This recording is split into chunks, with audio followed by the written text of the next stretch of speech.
Hello and welcome to the Sharpening Report. I am very pleased to announce we have a returning guest tonight, Dr. Judd Burton, author of Interview with the Giant, plus several groundbreaking papers, and his website is burtonbeyond.com. If you'd like to learn more, we will have that link for you in the description below. Judd, it's great to have you back on the Sharpening Report. How are you doing? Great to be back, Josh. I'm doing well. How are you? I'm doing great. I'm really glad that you reached out and wanted to do this. This is one of my favorite topics, and I want to just jump right in because, as you know, because you actually contributed an interview for this, I have a new book coming out later this year on the Dead Sea Scrolls, Essenes, and prophecy. And I know the whole topic of the Dead Sea Scrolls is something you've always had an interest in as well. What first led to that interest? How did you first get introduced to this topic, and what was it about it that you found so appealing? Well, the Dead Sea Scrolls, I should say that I was exposed to them in church, but not in a churchy kind of a way. I guess might be a way because they were always this sort of nebulous, arcane set of documents, that the preacher would drop, every now and again, or you'd hear about it in Sunday school or something like that. It was they might as well have been written in Elvish, and stocked away in some cave in Middle Earth. Uh, but no, my exposure to them, just in terms of concept and name, was fairly early on, and I'm almost certain that it was a combination of my dad talking about who has taught Sunday school for decades, uh, told me about this other arm of Judaism that existed during the Second Temple period in the first century, when Jesus was around. The Essenes, the Sadducees and the Pharisees were the ones that got top billing, but the Essenes were these strange fellows that don't get mentioned, except for in the margins and the periphery of whatever lesson might be put forward. And the other exposure, I'm almost certain, was under the late Dr. George Knight, who was a mentor of mine, and he was the brother-in-law of our pastor, and would come over and do Bible studies. And he was an archaeologist too, and so a lot of his field experience helped to illustrate some pretty salient points in those studies. And I'm almost certain, as a youngster, I while picking his brain after these study sessions, I was probably the only 8 or 9 year old in a room full of men, in these January Bible studies that he would do, and he would graciously, answer all my questions. And I'm almost positive that part of my exposure was then, but it really wasn't until I got into college and I began to take Bible classes, theology classes, a history of biblical lands and the church, that I began to really sort of dive into the Dead Sea Scrolls proper. And I think really, as we talked about on our last show, the expedition to Banyas, that sort of, or Paneas, Caesarea Philippi, that sort of set me down on this road, really sort of opened that world of the Dead Sea Scrolls up to me, particularly the apocryphal material that had to do with Mount Hermon. And that in a nutshell was kind of my introduction to the Dead Sea Scrolls. But as I say, it wasn't until I was actually prepping to leave for that expedition to Banyas that I actually started reading, stuff like the Book of Enoch and the Genesis Apocryphon and Jubilees and some of the other stuff that's in the apocryphal cache of the Dead Sea Scrolls, that shed light directly on the significance in the Jewish mind as to why that region was important on a cosmic level. Yeah, yeah, definitely, and I think that's so cool how how pivotal but mysterious this group really is. Can you explain the landscape of the time of Jesus? Who were the main Jewish sects that you mentioned? You know, Pharisees, Sadducees, and Essenes. And why is it that we don't actually see the word Essenes anywhere in the Gospels when they were clearly a well-known group? You know, they were influential in the community at the time. What's the story there in the Gospels? Why don't we see Essenes mentioned? Well, of course, his listeners will probably be familiar with the main three, and there certainly were other sects of Judaism, Yeah. but particularly during such a tumultuous time as the first century A.D., some of those are combinations of religious and political movements like the Zealots, Hmm. but the the big three were the Sadducees, the Pharisees, and the Essenes, with the third one being the lesser of the three in terms of number, Yeah. but not influence, as I think you and I would agree on. But the Sadducees were really they were the temple bureaucracy. They were the overarching sort of theocratic court, if you will, consisting, of course, of priests. And the Pharisees were they're often referred to as the scribes and elders in the Gospels and the New Testament. And these were basically the lawyers and scholars of all of the, not just the Mosaic Law, but all the minutiae and commentary that went along with them. That's why they're the most haggling of Jesus's. Haggling is probably not the right word, but the most annoying of the crowds that Jesus draw, because they have all the little higgly piggly questions for Jesus. And then you have the Essenes, who broke away as early as the 4th century, but probably into the 3rd century BC. Excuse me. They had seen that the sort of corruption. I mean, it was a different kind of corruption in the Second Temple period, but the sort of my take on it is that they saw the legalism that was growing was basically bastardizing the state of Judaism that Yahweh had presented to the Jews, and they were like, "We're out of here. We're not going to be doing this anymore." And so they leave to the desert regions on the borders of the Transjordan, and set up these communities, monastic communities, in essence, in which they practice a form of Judaism that they felt called to practice. It was an expectant. Just from reading the literature, it was a more expectant, messianic-driven, apocalyptic-driven sect of Judaism than the other two were, which is why I think that a number of them, I think demonstrably, even not only from written material that we find from Jewish authors, but also outside authors, prove that these the Essenic Jews actually became, at least in some of their numbers, became Christians eventually because of the theology and the ritual that they practice, and a lot of the phraseology that they share with figures in the New Testament like John the Baptist and Jesus.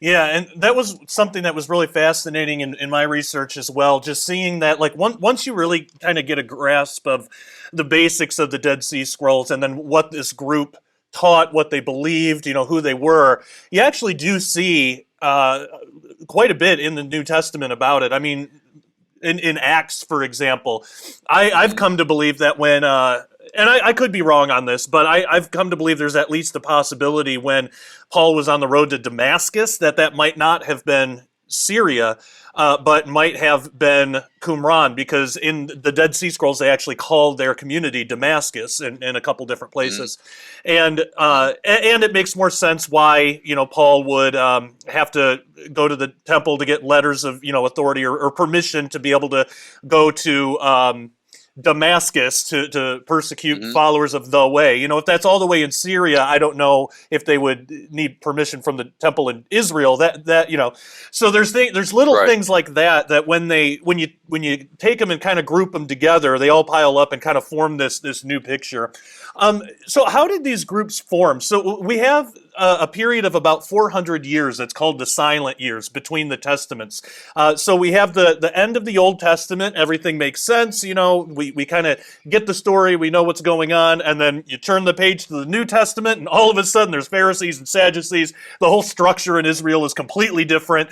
And on the Hmm. surface, it doesn't seem like there's a whole lot of explanation for that. So, what happened during what's called the 400 silent years that produced these three main groups, and how did the excuse me, how did the Dead Sea Scrolls actually come to be? Well, there's certainly a lot of political upheaval in the region. You know, Israel, uh, once it's basically reconstituted, or I should say Judah, once it's reconstituted after Babylonian captivity, there's there are these spurts of sovereignty uh, that the country will enjoy, but those are relatively short lived because you eventually have you know outside powers vying for control over this stretch of land, which has been part of the history of ancient Israel, as you well know. But one of the big turning points certainly would have been the acquisition of this territory by Alexander and his Macedonian Empire, and we're talking mid to late fourth century BC when all of that gets constituted. And of course, in the wake of his death in 325, that all the territory that he controlled is sort of divvied up amongst his generals, and the Ptolemies have the Levant initially, but the Seleucids will actually battle the Ptolemies at one point and gain control of the Levant. And so, um, for the bulk of that period, you've got, um, like I say, you do have interregnums, if you will, of some Jewish control, but it's mainly a Hellenistic state at this point, and you have the basically the descendants of Seleucus in this point uh, ruling over Israel. And of course, there's another upheaval once the Hellenistic control wanes, and that's in 63 BC when Pompey, um, one of the triumvirate generals and a close friend of Julius Caesar, will basically take the Eastern Mediterranean and hand it over to Rome. And so at that point, it comes directly under Roman control. And um, the Romans, of course, cared less about how you worshipped, and because most people in the Mediterranean basin were pagans without getting too far off base, but they valued law and order and their view of social stability above everything else, which caused them to clash in a lot of cases with the Jews. And so this is sort of the political backdrop of that inner biblical period, as it's sometimes called, those silent years, when a lot is actually taking place in terms of uh, you know Jewish politics and Jewish theology.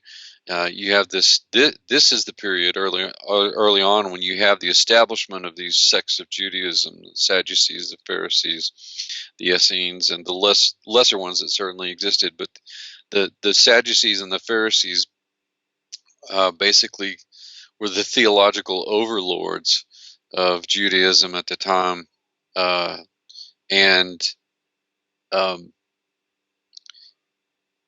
it's, to the credit of the Essenes, I think they, like I say, they saw the corruptive influence of the temple bureaucracy and um, the staunch, almost unloving execution of Judaism as something that was foreign to what Yahweh had given to the Hebrews, and so they broke apart. Heard a call. I firmly believe they heard a call to do that. Um, so, this sort of gives you some idea of politically what's happening in a backdrop during the interbiblical period. Like you say, if you're just reading the Bible through, and you hit the end of the Old Testament and you start into the New Testament, it's like, wait a second, there, there, did we miss a did we miss a chapter or two in the book here? And without knowing something about the interbiblical period, that's what a through the Bible reading kind of feels like. But the fact of the matter is that there's a lot politically, historically, culturally, theologically that's significant that's going on during this period. Yeah, definitely. And so the Dead Sea Scrolls themselves, are these like books from the main temple library that when these Jews or the sons of Zadok, they go by different names, but that when this group broke off, did they bring these books from the temple library with them, or did they, just copy them down once they got there? How did the Dead Sea Scrolls themselves actually come to be, and why do you think that they were left there in Qumran? Well, and you bring up an interesting point. The Essenes are many scholars believe that they're sort of the intellectual, theological descendants of the Zadokite priests, who were Bible students of the Bible will recall were very staunch, probably the staunchest opponents of the pagan influences against Israel at the in the both the more so the divided kingdom period, but there's definitely some connective tissue there. Now, in terms of the copies of material that they had with them, it's probably a mixed bag with the original stuff that they took from the temple. Probably some of it was original from the temple. Some of it's I think about 35 or 40% of the Dead Sea Scroll material, that is the material that's been found at Qumran, is Hebrew Bible material, and then you've got about 30% or so of apocryphal stuff like Enoch and the Genesis Apocryphon and Jubilees, and then the rest of it is essentially, it has to do. It's like the monastic order. It has to do with their rites and rituals and rules and things like that. All of the asceticism and ritual bathing in the mikvah and you know from the most sacred of rules down to the most earthly, mundane sorts of things. And so that's why I say that at least for that 35 or 40% of material that's Hebrew Bible, it's probably coming from the temple. It's probably a mixed bag. Part of their function, after all, is scribal, and so they're definitely we definitely get a sense that there were scriptura at Qumran, so they would have been copying a lot of the stuff. These documents were discovered not too long ago, a few decades ago. So what happened? Why were these left? Because in my research, it seems like the main narrative is kind of, they say, well, there was a big persecution, so they fled and they left all their books behind. But I don't know, because it sort of seems like they became Christians and took the gospel out to the nations. They were following the orders of the Great Commission.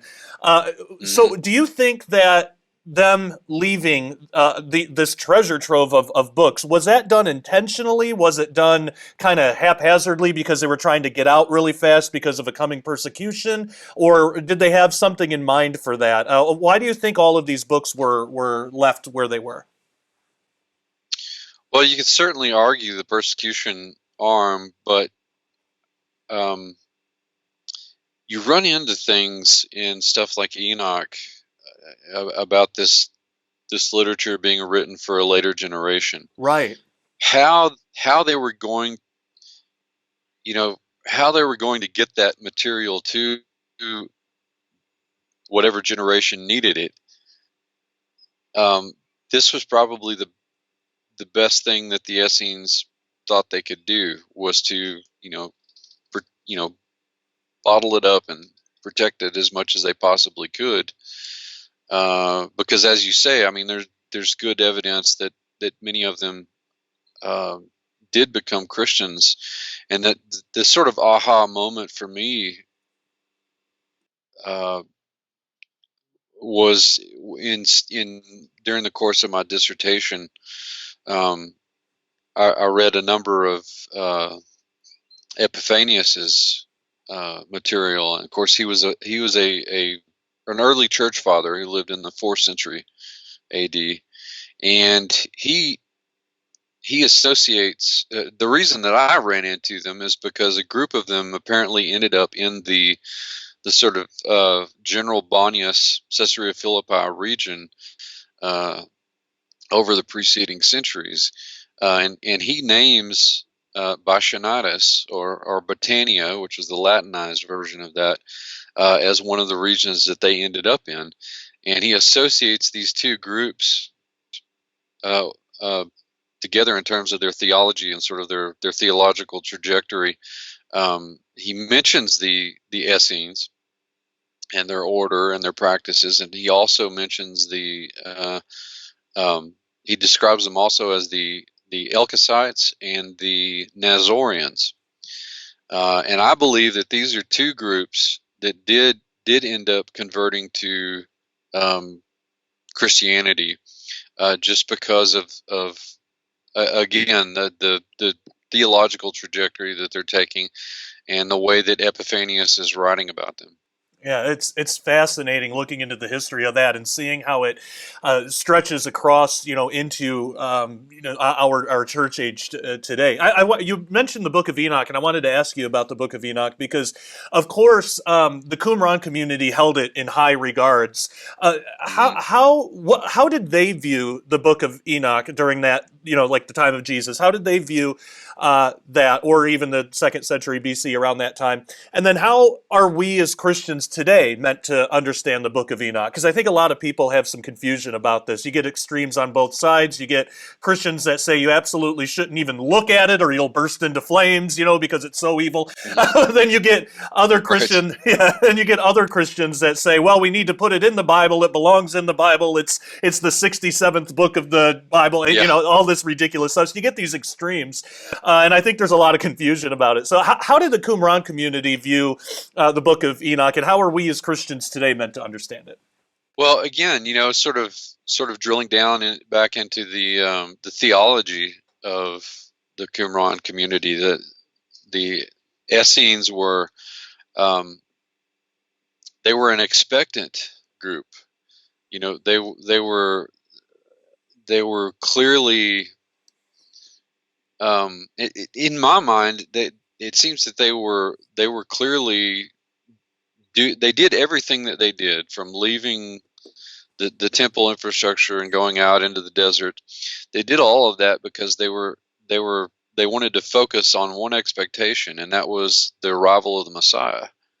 You know, you read their stuff, and it's it's it's apocalyptic. You know, it's expecting um, the next chapter. In other words, it's expecting the end of this age and the beginning of the next one, and wrapped up in all of that, of course. Wrapped up in all of that, of course, is uh, the expectation that the Messiah is going to come back on the scene. Um, and I tend to think that particularly because the scholarship points to the first century AD kind of being the zenith of the Essene community. And if that's the case, that would certainly make sense when you start to look at the kind of stuff that John the Baptist is talking about, the phraseology that Jesus is also using. You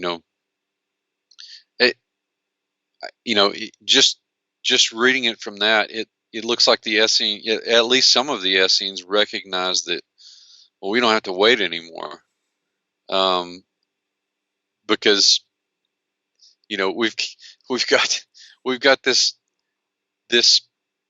book that it has to be centuries, if not millennia, older than the actual writing down, because Enoch is the culmination of oral tradition, just like the entire Torah is the culmination of oral tradition. It existed in oral form long before it was ever written down. The Hebrews don't have a written language until the 10th or 9th century, the 11th or 10th century BC.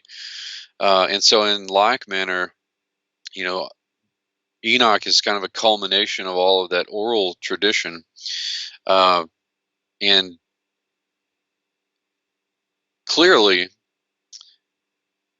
because you get you sort of I guess to sort of use a Jungian phraseology, you get archetypes of um,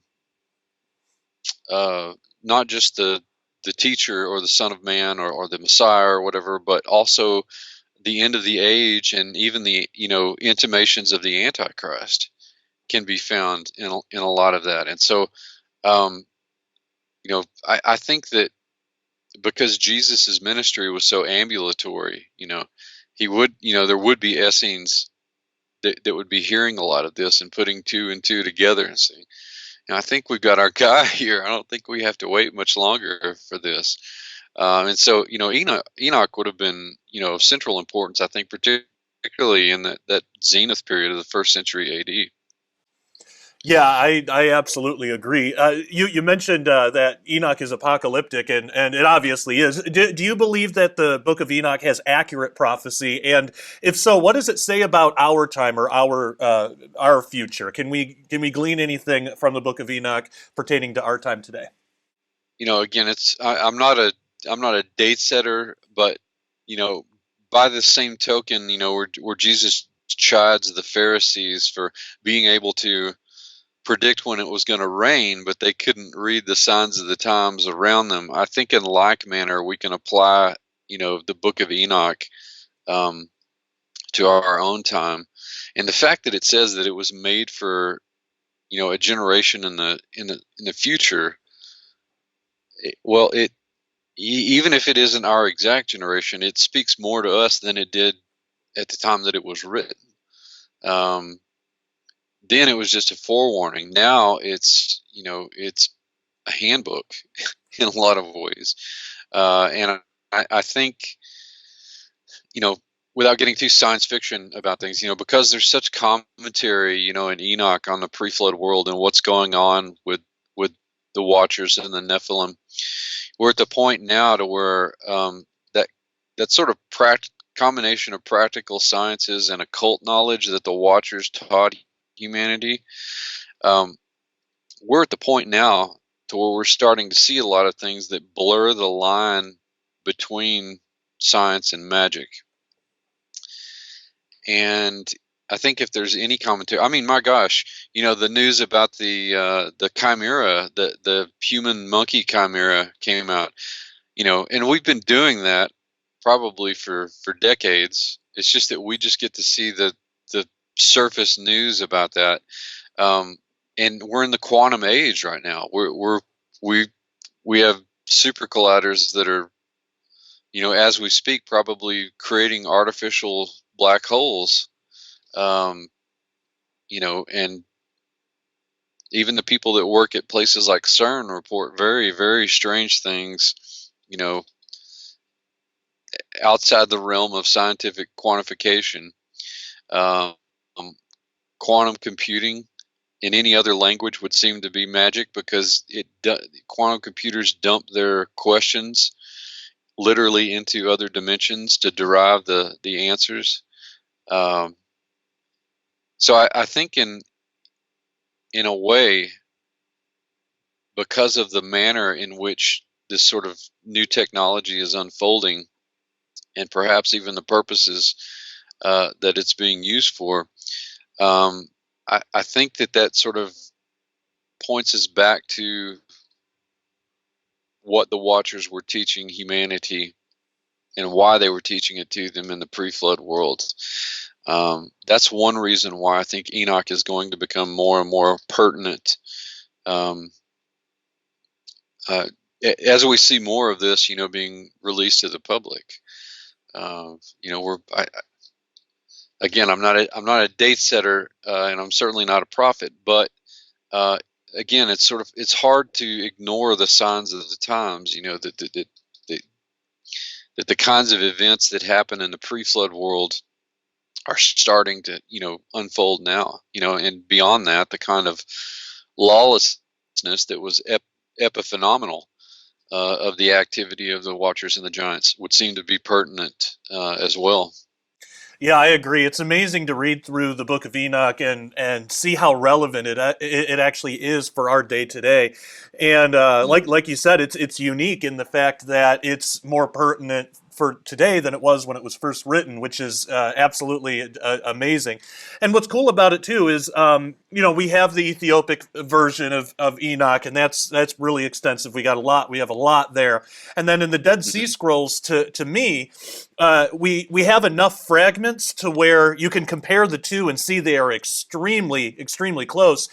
So much so that if people say, well, the Ethiopic version could just be fabricated or made up, it's like, well, if that were true, they would have had to have known which parts of the Dead Sea Scroll version were going to degrade, which parts were going to be left, Right. and they would have had to fake around that. And I just don't see how that's even remotely possible. So, in my opinion, based on these comparisons that we can look at, I think that, the Ethiopic version isn't going to be a perfect translation, but I think it's really close. It's definitely close enough to where we can still get something from it. And so it's amazing that there is quite a bit in there about our day and what we're heading into. I'll tell you what, we're going to take a quick break, but before we do, Judd, where can people follow you online and get a hold of your materials?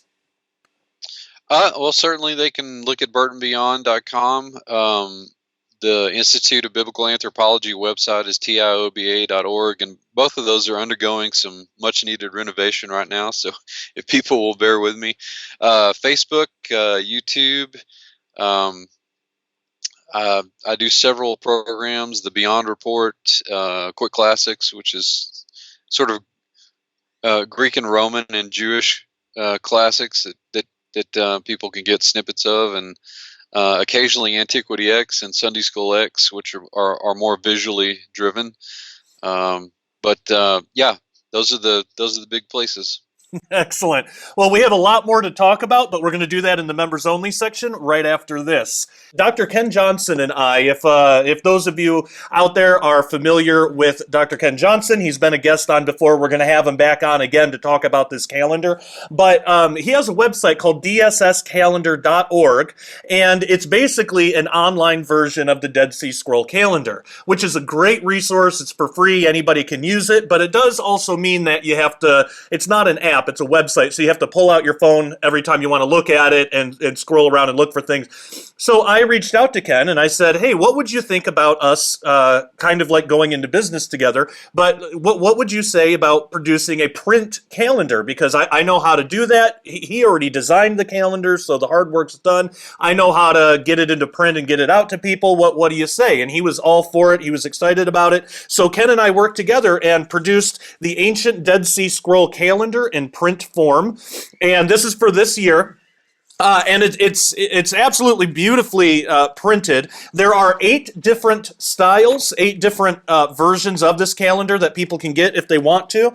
But basically what you have is, I don't know if people can see that, but you have the Dead Sea Scroll calendar on the top with all the feast days and everything, and then on the bottom you have the normal, just American regular kind of calendar. Even if you get the square one, the square style, you even get like pictures for St. Patrick's Day and the holidays and stuff like that.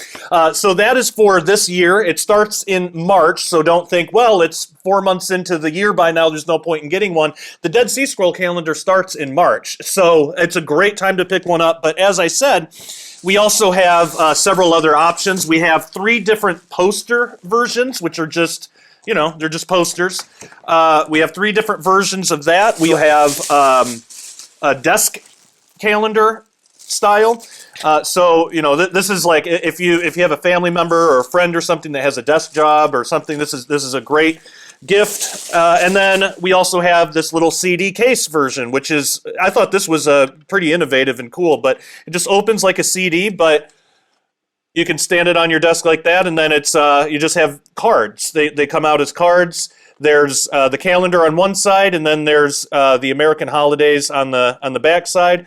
And you just set it on your desk or wherever like that. So if people want that, there is a link in the description below, and by the time this episode airs, we should have the link right at dailyrenegade.com. So if you go to dailyrenegade.com right now, you should, if I'm timing this out right, you should see a graphic right on the page on the login screen. You don't have to be a member to take advantage of this, but we'll put it right on the login screen. dailyrenegade.com, you'll see a graphic there. You can click on that, pick your calendar, and we'll keep doing this every year. Or you can go to Dr. Ken Johnson's website, biblefacts.org or dsscalendar.org, and you can see the same graphic there and get it there. Either way, it takes you to the same place, and your purchase of a calendar goes both to help support Ken's ministry and Daily Renegade. So if you already know that you love us both and you want a calendar, that's the place to go. Okay, so we are going to take a break, and we're going to pick this back up in the members only section. If you haven't had a chance yet, again, please go to dailyrenegade.com and get a membership today. If you get a monthly or yearly membership, you'll have full access to my newest film dealing with how Christians should look at the UFO disclosure movement that's been opening up more and more in our government today. It seems like every day now we're getting new news headlines on how the government is admitting to more and more and more. Well, how are we as Christians to respond to that? And what is this connection between UFO disclosure events and major events in Israel's history and geopolitics in the Middle East? Because things are heating up there too. And these two seemingly different things converge somehow. So the film gets into all that. And I'm in it. Derek Gilbert is in it. We have Lieutenant Colonel Robert McGinnis, Steve Ciccolani, Pastor Steve, if you guys know him from YouTube and other various places. My wife Christina is in it. So it's a great lineup. It's also narrated by Zachary Lautitas. If you're familiar with that show Prison Break, he was in that. He's been in a couple other movies and stuff since then. But he actually got me and Derek's book, The Day the Earth Stands Still, which is what this film is based on. He got a hold of that about a year ago, and it really inspired him to reach out to me and Derek and then do some research on his own. So we're going to be having him on the show sometime soon because he's got some amazing insights, especially just being connected with Hollywood and seeing what's going on there. This is a truly historic moment. It will be known as the Abraham Accord. Ever since the news broke of the peace agreement between Israel and the United Arab Emirates, many Christians have been wondering what it all means. Is it significant? Is it momentous and historic? Or could it even be prophetic? Most importantly, after this, what comes next?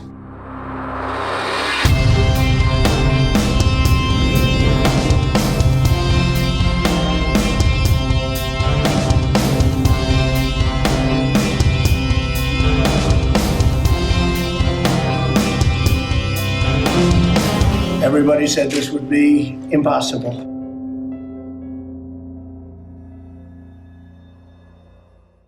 That film, What Comes Next, it is only available for paying members, but if you want a free trial, there are still some free things for you.